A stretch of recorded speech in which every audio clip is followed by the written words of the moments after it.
Yan. So, ito, nandito kami sa pinakataas ng bundok. Nakikita nyo, ito yung pinakamalaking view nila rito.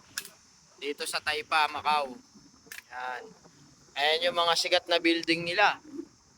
Yan. Ayan, mga sikat na building nila. Ito yung pinakailalim. So, ayan, makikita nyo, may elevator yan, pababa yan. Yan, dyan, yan.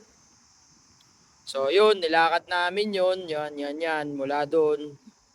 Yan, nilakad namin. Papunta kami rito sa taas ng bundok. Bali, dyan sa baba. Yan, tatawid ka dyan sa overpass, papunta rito. Tapos, mag-elevator ka, papunta dyan.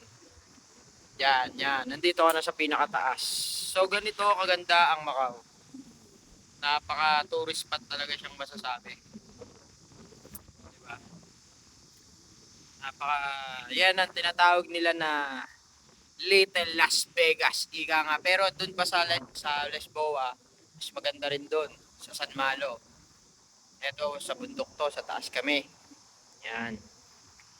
So, ayan guys, di ba? Mga boss.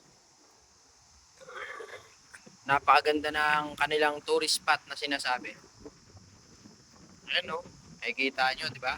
Susum natin, gusto nyo, yan. Yan, di ba? Ano mga sikat na ano nila. Napakaganda.